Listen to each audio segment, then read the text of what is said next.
Olá, gente, tudo bom? Tô passando aqui pra fazer uma coisa que muita gente que dança tem medo de fazer e eu tive medo durante muito tempo no passado, que é analisar a sua própria dança. Olhar os erros, onde é que poderia ser melhor. E eu sei que isso é algo que apavora muita gente, principalmente eu arriscaria dizer quem está há mais tempo, né? Porque a gente se cobra mais e quando algo não sai como esperado, claro que a tendência é a gente ficar se sentindo péssima. Então eu tô gravando esse vídeo para analisar uma dança de 10 anos atrás. Aproximadamente 10 anos, né? 2017, se eu não me engano. E na época tinham muitos detalhes que eu não conseguia enxergar. E eu quero mostrar para você como é que você vai se autoanalisar, tá? De uma forma que você não se sinta péssima depois. Vamos lá comigo?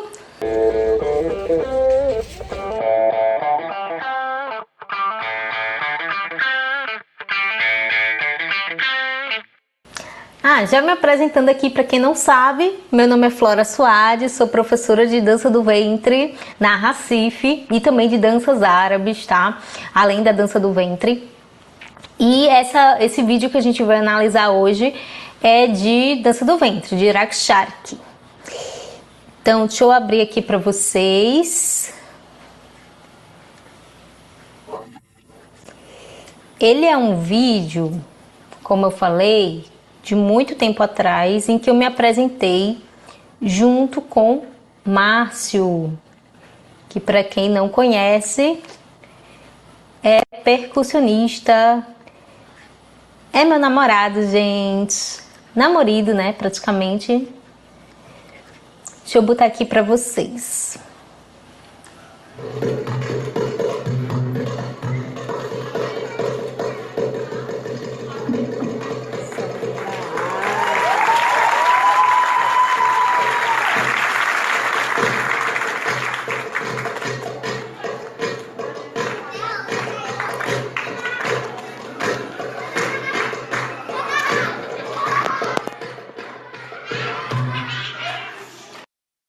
Gente, eu vou pausar e já vou comentar, tá?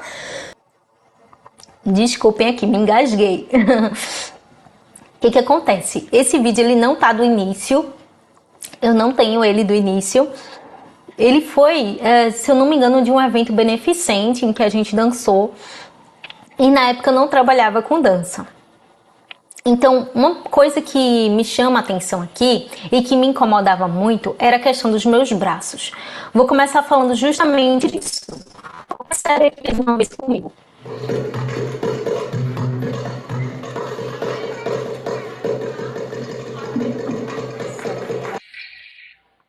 Quando eu seguro o cabelo lá em cima,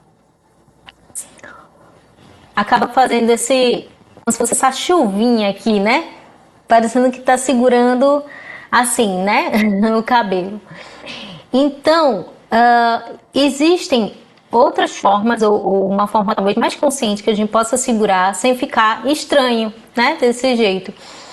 Com certeza isso era uma das coisas que me gerava esse estranhamento e eu não sabia dizer exatamente o que ou por que eu achava tudo muito estranho.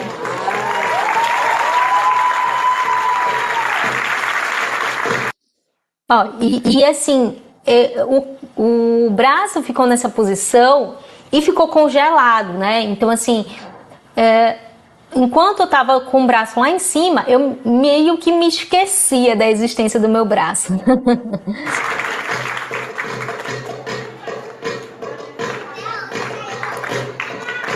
Aí tem uma plateia muito animada, com crianças, né? Tem até alguém que fala aqui no fundo, nossa, ela arrasa. E eu queria até comentar sobre isso com vocês, porque no meio da dança, né, é muito comum, às vezes a gente vê alguns comentários de como ela é perfeita, como ela é rasa. E na época, gente, eu tinha total consciência de que ainda tinha muito a aprender e ainda tenho hoje. Então, assim, agradeço o comentário de quem falou isso.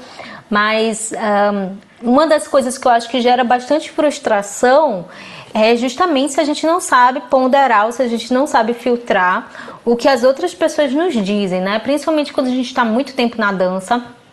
Então, muitas vezes a gente se acostuma a se enxergar e nunca passou por uma avaliação, por exemplo, e acha que tá tudo ótimo, né? Ninguém nunca falou nada, então tá tudo perfeito, eu não tenho nada mais para evoluir, né? Chega um momento da dança que algumas pessoas têm essa sensação, né?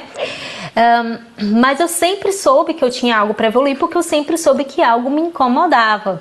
Então, não sejam, eu não queria falar essa palavra, mas eu acho que a palavra é essa, não sejam ingênuas de achar que vocês já sabem de tudo. Esse é o primeiro conselho que eu daria, porque eu acho que isso evita a gente se frustrar, tá? É a gente achar que sabe de tudo, ou nossa, a pessoa falou que eu arraso, que eu sou a melhor bailarina, então eu sou a melhor bailarina. Não necessariamente, aquilo ali é uma opinião de uma pessoa, o ponto de vista dela, né? Assim, vamos ser um pouquinho mais pé no chão na hora de lidar com os elogios, né? Claro que a gente agradece, mas eu acho que vocês estão entendendo o que eu tô querendo dizer, né? Não vamos também nos iludir. Então, vamos lá.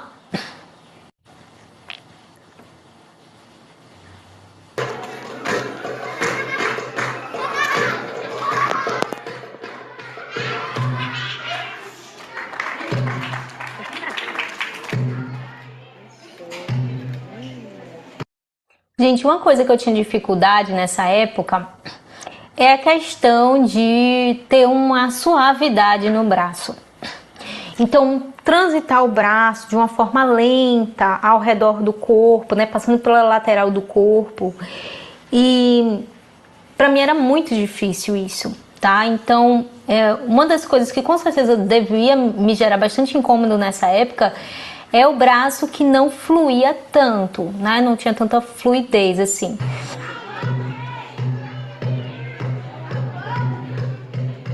Aqui, gente, dá para ter uma postura melhor, né? Olha só, eu já tenho uma hiperlordose, eu já tô muito desencaixada nessa posição. Então, e acabo também tirando um pouco o calcanhar do chão, meio que para ajudar nesse desencaixe. Então, eu forçava muito a minha lombar, né? Isso foi uma das coisas que eu tive que rever, inclusive na minha dança. E eu não tinha consciência de que eu, às vezes, forçava demais.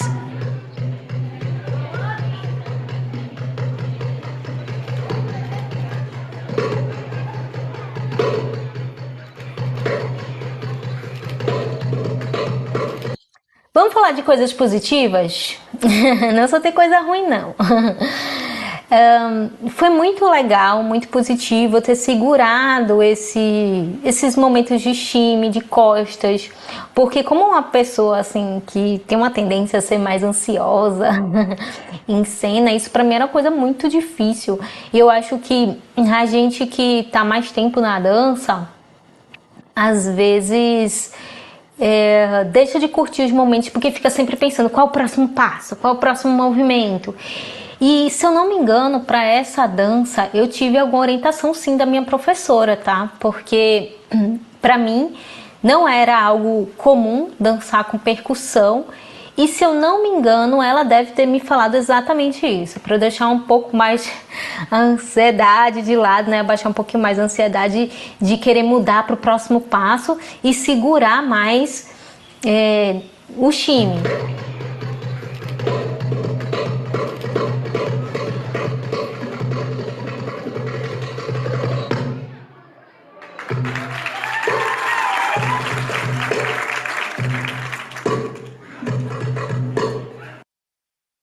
Mais uma vez, né, os braços eles estão muito, assim, amplos, né, muito expansivos. Isso era algo que, eu tô falando porque isso é algo que me incomodava, né, e eu acho que faltava aí um tipo de treino de conseguir fazer essas marcações com menos afobação, né, eu pareço um pouquinho afobada falta um pouco a respiração, não sei se vocês percebem, ó.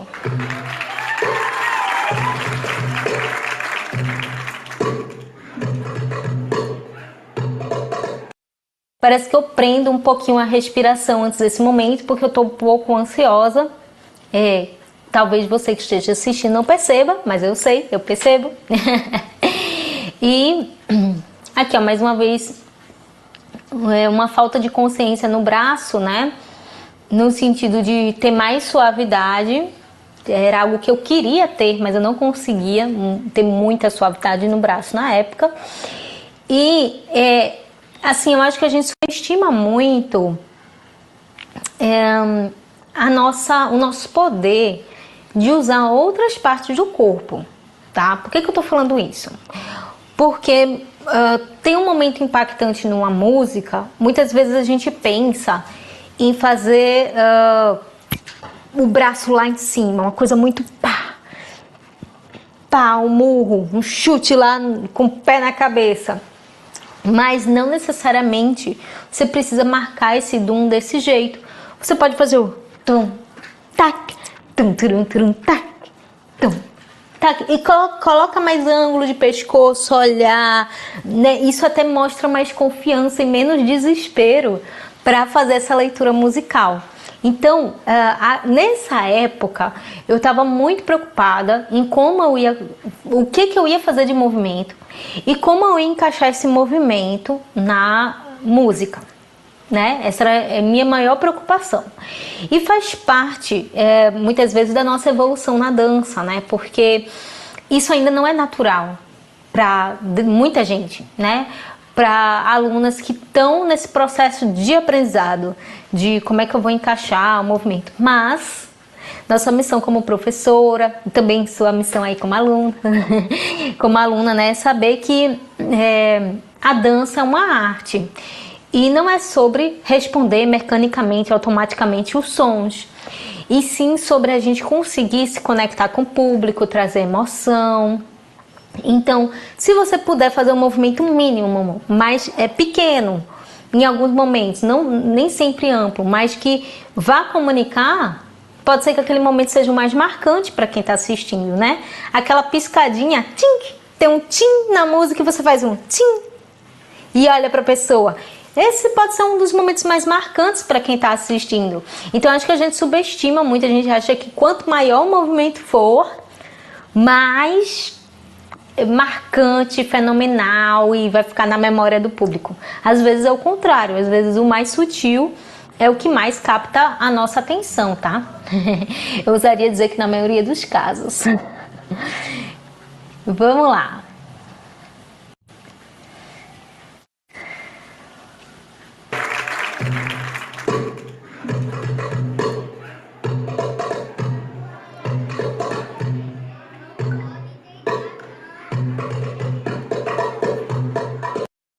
Aí o que acontece, gente? Nesse trechinho, eu fiz aí esse cambrê, né? Eu não tenho conhecimento de técnica de cambrê. Eu acho até que o som não tá compartilhado com vocês, né, gente? Me desculpem se não tiver. Mas agora eu mutei, só pra gente ver. O pé também faltava acabamento. Tá, então, na forma de pisar, muitas vezes, deixa eu voltar aqui para vocês. Na forma de pisar, muitas vezes eu pisava com o calcanhar primeiro, que eu imagino que isso daqui é o pé. Calcanhar primeiro e depois o peito do pé, né? E aí, eu vejo isso muitas vezes nesse vídeo, a perna também, o espaçamento entre as pernas, muitas vezes estava grande, isso me fazia perder um pouco mais de qualidade dos movimentos e até de agilidade, tá? E é o que gerava também essa sensação de estar mais ofegante. E fora isso, a intenção, eu achei, aí vamos falar de coisa positiva, tá? Achei muito legal, achei muito criativo, a ideia de fazer essa marcação assim caindo para trás. Só que essa quedinha para trás, eu vejo que ela poderia ser melhor aproveitada se eu fizesse um camelo invertido, colocasse um pouco mais de intenção, de comunicação, sabe? Então, por exemplo, tum, tá, tan, taran, taran, tá. Então ia ficar bem mais natural. Então eu forçava muito que, né? E eu não tinha técnica. Até hoje eu acho que eu não tenho muita técnica para cambrê não, tá? Mas eu sei que tem que flexionar o joelho e tal. Então, quando eu ia, ó, só ia até aqui, eu ficava meio que travada. Então não tinha uma naturalidade na hora de cair. Aí o que eu sugeriria para você aí, né? Que de repente se vê fazendo uma movimentação, que a intenção foi linda, maravilhosa, mas na prática não ficou legal. Vale a pena a gente entender que isso aqui foi um semi-improviso, tá? Então, em situações como essa, a gente vai procurar fazer os movimentos que estão lá mais naturais para o nosso corpo. E aqui só pra gente fechar, porque eu não vou... Por hoje eu não vou analisar o vídeo inteiro. Se vocês quiserem, comenta aqui, parte 2, que eu analiso o restante do vídeo, tá? Pra não ficar muito longo. Mas o que eu queria dizer é que às vezes a gente faz as coisas e escolhas de movimentos que é porque a gente viu alguém fazer e achou bonito e quer fazer, mas nosso corpo pode não estar preparado para aquilo, ou a gente pode ainda não estar com a técnica muito confortável. Ou muitas vezes a gente não se conhece o suficiente para saber qual seria a melhor alternativa, tá? Então, não subestimem o treino de improviso. O treino de improviso ele é muito bom porque ele traz esse autoconhecimento, as orientações da sua professora. Claro que também não tenham medo de errar. Eu acho que eu ter feito essa dança nessa época foi fundamental para eu estar aqui hoje, tendo um outro olhar. Né? Então é isso, a nossa dança é feita de etapas, de fases, de erros e acertos, isso faz parte do processo. A gente tem a orientação que a gente consegue ter naquele momento, dentro das nossas condições, até mesmo financeiras, né? E eu tô compartilhando esse vídeo aqui para você, para te ajudar a ampliar o seu olhar e para te dizer principalmente uma coisa, que é, naquela época, para mim, olhar esse vídeo era terrível. Eu achava que estava tudo horrível, tudo feio, nada presta. E nossa dança não é assim, não é nem 8 nem 80. Nunca vai ser talvez a mais perfeita do mundo, mas talvez não seja um desastre total. A gente precisa filtrar de acordo com o momento da dança em que a gente tá. Então, para o momento da dança em que eu tava, era o que eu conseguia fazer. E tá tudo bem. Tá tudo bem, gente. E se alguém te critica ou te julga por conta disso, né? Porque muitas vezes a gente fica com medo do julgamento, da comparação. O problema é da pessoa. A única avaliação que interessa é você com você mesma. E nessa avaliação com a gente mesma, a gente tem que saber encontrar pontos positivos. Eu sei que eu falei mais negativos do que positivos aqui, mas no intuito de ajudar a Flora do passado, de mostrar para vocês como o meu olhar tá diferente. Porque naquela época, o que eu diria é, ok, minha dança tá boa porque eu fiz o que eu tinha planejado, mas tem coisas que eu não tô gostando e eu não sei muito bem o que é. Então, acho que naquela época, eu estaria nesse incômodo de... Tem coisas aí que eu não tô gostando, mas eu não sei o que é. E ao mesmo tempo eu não sei como resolver. Então isso também me deixava muito angustiada. E aí, como é que a gente lida com isso? É tendo uma avaliação, um olhar, um passo a passo, confiando no nosso treino, tá? E eu acho até que o nosso olhar sobre a nossa própria dança, ele é de extrema importância. Porque você é a primeira pessoa que vai poder se ajudar. Então, se você tem esse olhar técnico no intuito de se ajudar, você tá com a faca e o queijo na mão, né? Como o povo fala. Porque você consegue olhar para aquilo ali de uma maneira mais fria, né? Sem pensar, meu Deus, eu sou um desastre. E juntar o que há de positivo que você pode repetir. Por exemplo, aquele shimmy lá, foi uma coisa legal, a ideia de manter, de segurar o shimmy. Então, na próxima apresentação, eu diria para repetir isso daí, né? Para explorar talvez de outras formas, tô de costas, eu viro de lado, mas sustentar esse shimmy foi uma coisa legal. E aí substituir o que não ficou tão bom. Por exemplo, fazer um camelo invertido ao invés daquele cambrê lá. Tentar fazer o desencaixe de outra forma, tá? Então, esse olhar crítico ele é muito importante, porque ele ajuda assim a gente a evoluir, desde que a gente não fique remoendo o que a gente errou e realmente trabalhe para evoluir. Ele vai ser um tesouro na sua mão, se você souber usar isso a seu favor. Beleza? Já comenta aqui embaixo se você quer ver minha análise agora, parte 2 desse mesmo vídeo, e aí eu posso trazer aqui para vocês, tá? Se você ainda não curte, não se inscreve aqui, não está inscrito nesse canal, por favor, se inscreva, curta esse vídeo e recomende para mais pessoas. Beijo, tchau, tchau!